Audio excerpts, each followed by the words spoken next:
ओम श्री गणेशाय नमः। आज ज्येष्ठ महीने के शुक्ल पक्ष की चतुर्थी तिथि है, जिसे विनायक चतुर्थी के नाम से जाना जाता है।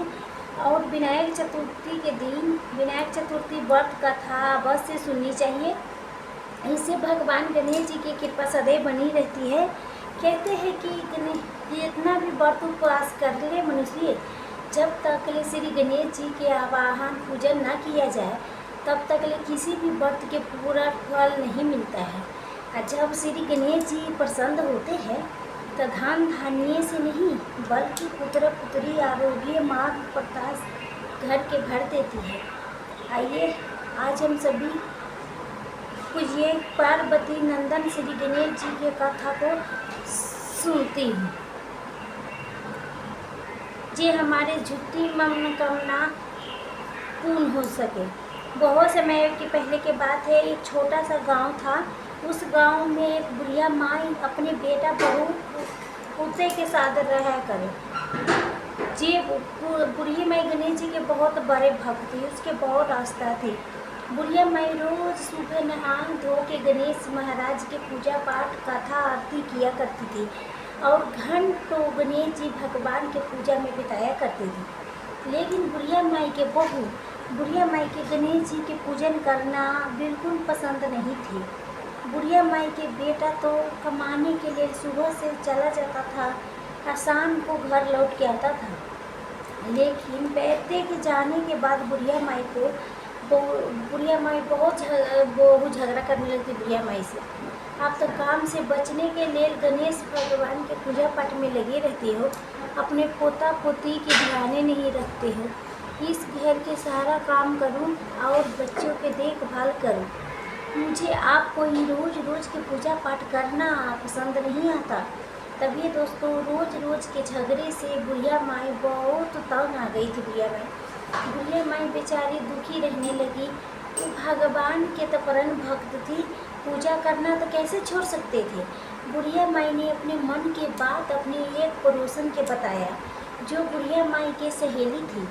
बुढ़िया माई की सहेली बुढ़िया माई से बोली कि देखो बहन, ये तो घर घर की कहानी है। हर घर में चूल्हा होता है, हजार बर्तन होता है, तो खटपट के आवाज़ आती रहती है। तुम एक काम करो कि मेरी बात मान लो, तुम अपनी रोटी पानी लेके गांव के बाहर गणेश मंदिर में चल जाया करो। वहाँ पर बैठ के अपना पूरा समय पूजा पाठ में बिताया करो। वही चबूतरे पर बैठ के जब भूख लगे तो अपना रोटी खा लिया करो और प्यास लगे तो पानी पी लिया करना। और पूरा दिन गुजार के शाम को घर पर आ जाया करो। अब बेटा बहू से कहना कि गांव में कीर्तन चल रहा था, मैं कीर्तन में गई थी। अब बुढ़िया माई को अपनी सखी की जो बात सलाह पसंद बहुत अच्छी बात।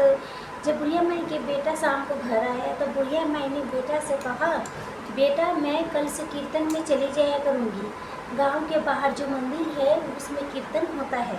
तो बुढ़िया माई के बेटा बोला, ठीक है माँ चली जाया करो, तो कीर्तन में जाऊँगी तो तुम्हें अच्छा लगेगा। अब जो बुढ़िया माई थी वो सुबह सुबह पानी रोटी अपने साथ ले लेती थी और कीर्तन के लिए मंदिर में चला जाया करती थी। बुढ़िया माई गांव के बाहर मंदिर के चबूतरे पर बैठ के खूब भगवान गणेश के पूजा में मगन रहती थी। भूख लगती तो रोटी खा लेती, प्यास लगती तो पानी पी लेता और थोड़ी ही बहुत थकान होती थी तो वही चबूतरे पर सो जाया करती थी। इस तरह से जब शाम हो जाती थी तो बुढ़िया माई घर पर आ जाती थी। तो बुढ़िया माई के बेटा कहता था, माँ कीर्तन में आज वो है क्या? तो बुढ़िया माई बहुत खुश होकर कहती थी, हाँ बेटा हृदय खुश हो गया, कीर्तन में बहुत मन लगता है। अब बुढ़िया माई के बेटा बोला कि ठीक है माँ, जैसे तुम्हें ठीक लगे चले जाया करो। बुढ़िया माई सुबह नहा धो के गांव में गणेश मंदिर में चल जाया करता था। शाम की सेवा में बैठ के वहाँ पूजा करती थी। चबूतरे पर बैठ के भूख लगती तो रोटी खा लेते थे, सो जाती थी, अब पानी पीते थे। और बुढ़िया माई को जो बहू थी वो अपनी सास से जलती थी। सास तो हमेशा उसे भारी लगती थी। वो क्या करती थी, जब सास घर से चली जाती थी तो पीछे से अपने मायको वाला के बुला लिया करती थी। अपने भाई बहनों के बुला के, भैया भाभी के बुलाती और उनके लिए पूरी खीर पूरी तरह तरह के पकवान बना के उन्हें खिलाती थी, गप्पे गप्पे मारती थी। शाम होने से पहले अपने पैर वालों के अपने घर भेज दिया करती थी। बहू के मायका बहुत नज़दीक था। इसी तरह धीरे धीरे समय बीतने लगा। एक दिन बुढ़िया माई जल्दी उठी और नहा धो के मंदिर जाने लगा। तो बुढ़िया माई ने अपने बहू से भोजन मांगा। तो बहू ने गुस्से में आके अपने सास को ठंडी रोटी और प्याज एक डब्बे में बंद करके दे दिया।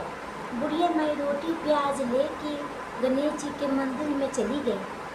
मंदिर में जाके बोली, हे गणेश भगवान, मेरे बहू के सद्बुद्धि दो, बेटे बहू के रिद्धि दो, सीधी दो, उनके घर में कोई दुख ना आवे, वो हमेशा खुश रहे और मेरे बेटा के घर हमेशा धन धान्य से भरा रहे, मेरे बेटे के घर में कभी कोई दुख ना आवे, विपत्ति ना आवे।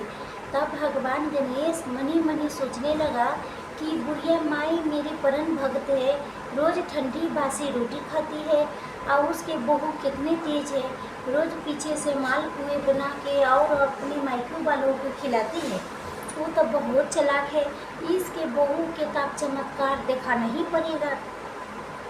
गणेश भगवान के एक उपाय सूझा। उधर जो बहू थी मालपुआ पका रही थी और सास को बासी रोटी दे रही थी। अब गणेश जी ने एक लीला रची, बहू पकवान बनाती थी तो बासी रोटी में बदलने लगी और सास के नए नए पकवान खाने के मिलने लगे। अब बहू के खाने में बासी रोटी मिलने लगी। बहू के एक दिन बहू मायको वाला के बोली कि जाओ मेरे घर पर तुम्हारे लिए मैं अच्छे अच्छे पकवान बनाई हैं। तो मायके वाले जब पकवान खाने के लिए बहू के पास आए तो बहू के जो पकवान थी वो सब कुछ बासी रोटी में बदल गई थी। तो बहू के मायके वाला कहने लगी, अरे तुम तो हमें बासी रोटी खिलाने के लिए बुलाती है, हम तेरे घर नहीं आएंगे। बहू अपने घर मायके वाला के सफाई देने लगी, मैं तुम्हारे लिए खीर पूरी बनाई थी, पता नहीं बासी रोटी कैसे बदल गई। अब लेकिन उसके मायके वाले बहू से नाराज़ हो गए। अब बोले कि बार ऐसा कुछ होता है क्या कि तुम्हारे पकवान बदल जाए, अब बासी रोटी हो जाए, ऐसा नहीं हो सकता, तू हमें बासी रोटी खाने के लिए तो बुलाती है। अब क्या था, मायके वाले नाराज़ होकर अपने घर चली गई। अब बहू के बासी रोटी खाना पड़ा। अगले दिन सास के जाने के बाद बहू ने दाल बटका चूरमा बनाई और फिर से अपने मायको वाले से कहा कि मैंने आज तुम्हारे लिए दाल बटका चूरमा बनाई हूँ, आओ आके खाना खा लो। मायके वाले बेटी के घर दाल बटमा चूरमा खाने के लिए लाए। बहू के चरी के कोई ठिकाना नहीं रहा। दाल बटमा चूरमा की जगह बासी रोटी और प्याज पड़ा था। अब तो मायके वाला भी बहू के लिए अति नाराज हो गए। बोले, जे तुम तो झूठ बोलती हो, तूने तो दाल बटमा चूरमा बनाए नहीं हो, तुम मुझे क्या भिखारी समझती हो कि जे तुम्हारे घर में बासी खाना खाने आएंगे। हर रोज़ किसी से बुलावा भेज के हमें यहाँ बुला लेती हो, हम पागल के तरह यहाँ भागी भागी चली आती हूँ। मायके वाले जब बहू के चार बातें सुना के वहाँ से चल दिए। अब उधर सास जब खाने पर बैठी तो उसने अपने खाने की पोटली खोली तो उसमें दाल बटमा चूरमा मिला और सास को भी समझ में नहीं आ रहा था कि चलकर बहू की क्या हो गया है, नए नए पकवान खाने के दे रही है। साथ ही उसने सोचा था शायद मैं रोज़ कीर्तन के नाम लेके घर से बाहर आती हूँ, बस इसीलिए मेरी बहू अब खुश रहती है। बुढ़िया माई ने सोचा कि कोई बात नहीं, रोज़ घर में कलेश होता था, अभी शांति हो गया है, अब बहू भी खुश रहती है, मुझे भी गणेश भगवान की पूजा करने के समय मिल जाता है। तब एक दिन बुढ़िया माई के बहू ने अपने पति से बोली कि देखो जी, मैं रोज़ पकवान बनाती हूँ और रोज़ बासी रोटी में बदल जाती है, पता नहीं क्या बात है, तुम्हारे माँ कोई जादूगरनी है क्या, हर रोज़ कोई टोना टुटमा करती है और इसीलिए मेरे पकवान बासी रोटी में बदल जाती है। तब बुढ़िया माई के बेटा अपनी पत्नी से बोला, क्या रे भगवान, मेरे माँ ऐसा भला क्यों करेगी। वो तो दूसरे दिन बुढ़िया माई के बेटा गांव पर जाने के कह के अपने घर के पीछे छिप के बैठ गया कि देखता हूँ मेरी पत्नी झूठ बोल रही है कि सच। सच जानने के लिए छिप के बैठ गए और यही बात उसने अपने पत्नी से नहीं बताया।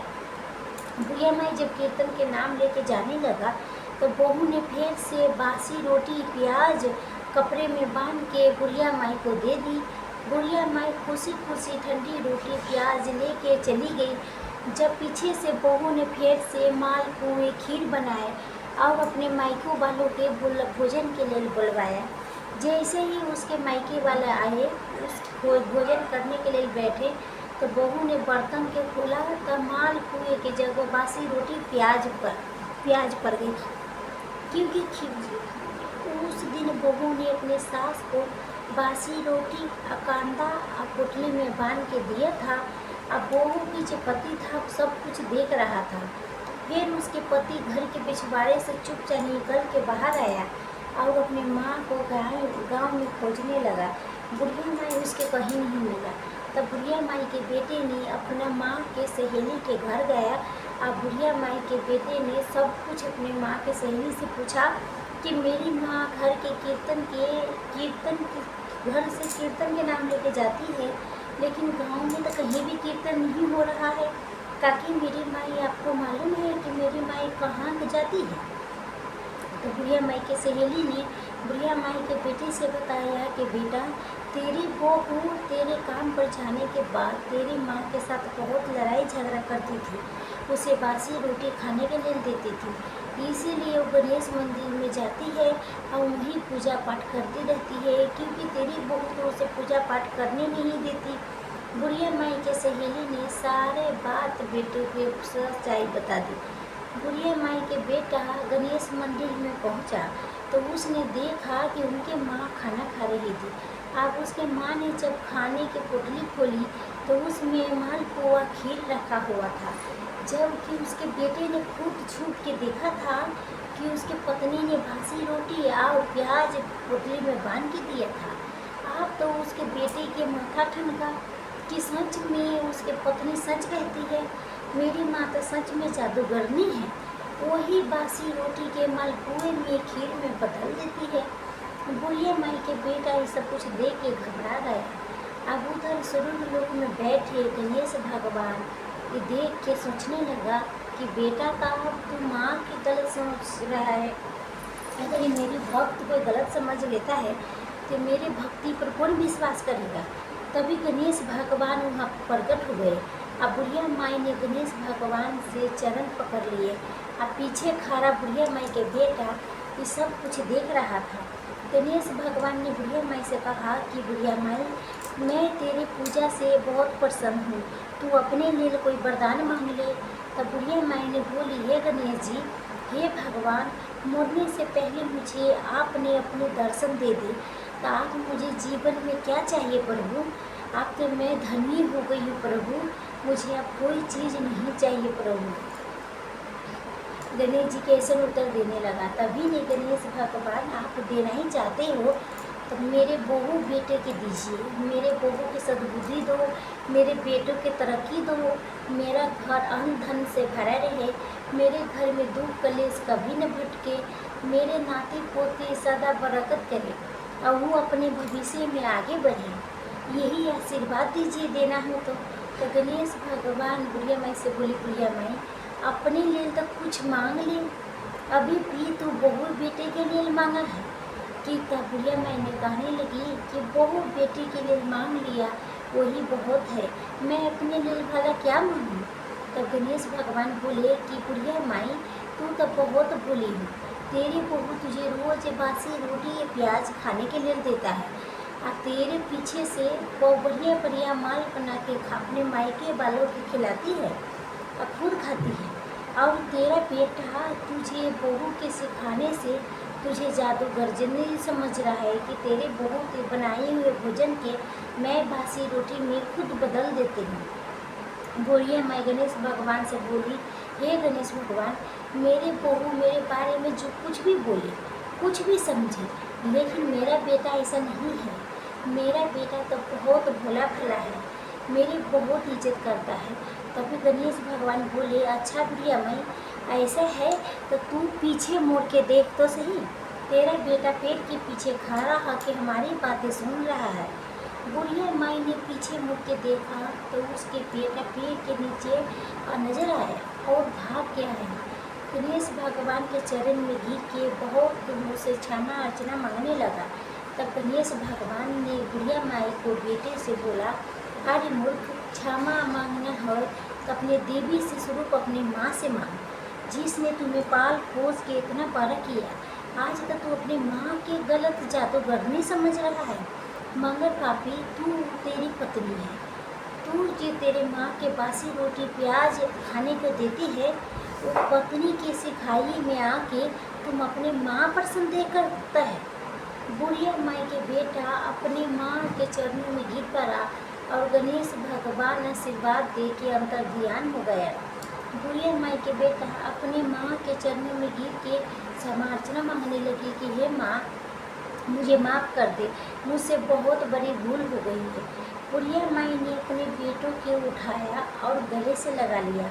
अब बुढ़िया माई के बेटा अपनी माँ को लेके घर आ गया और अपनी पत्नी की पिटाई करने लगा, लेकिन उसके माँ ने उसके ऐसे करने से रोक दिया। अपने बेटे से कहा कि बेटा, बहू तो घर की लक्ष्मी होती है, अब बहू के अपने गलती पर पछतावा हुआ है। बुढ़िया माई के बेटा बहू सब मिलजुल के गणेश जी की पूजा करने लगे। अब तो बहू के भी विश्वास हो गया कि उसके सासू माँ कितनी सच्ची है, उनकी लगन इतनी अच्छी है कि पूजा पाठ करने से कोई जादूगरनी नहीं बनता। जो पूजा पाठ करते हैं वो सब साक्षात भगवान की कृपा होती है। अब बहू की अपनी गलती का बहुत पछतावा हुआ। कहते हैं न, जिसकी गलती करने पर पछतावा होता है उसे भगवान भी समार्चना कर देते हैं। अब बहू अपने सास के खूबे सेवा करने लगी। बहू बेटे दोनों माँ के हर इच्छा पूरी करने लगी। अब जो बुढ़िया माँ की बहू थी वो पूरी तरह से बदल चुकी थी, वो तो साक्षात घर के लक्ष्मी हो गई थी। अब गणेश जी की कृपा से बहू बेटे के घर में अन्न धन के भंडारे भर गई। एक बार प्रेम से बोलिए श्री गणेश भगवान की जय। अब विनायक चतुर्थी की व्रत कथा। बहुत समय पहले की बात है, एक नगर में एक निर्धन ब्राह्मणी रहा करती थी। उसके पति के समय से पहले ही मृत्यु हो चुकी थी। उसका एक 5 साल के पुत्र था। उसकी सास बड़ी कठोर हृदय वाली थी, उसे तो तरह तरह से प्रताड़ित कर रही थी।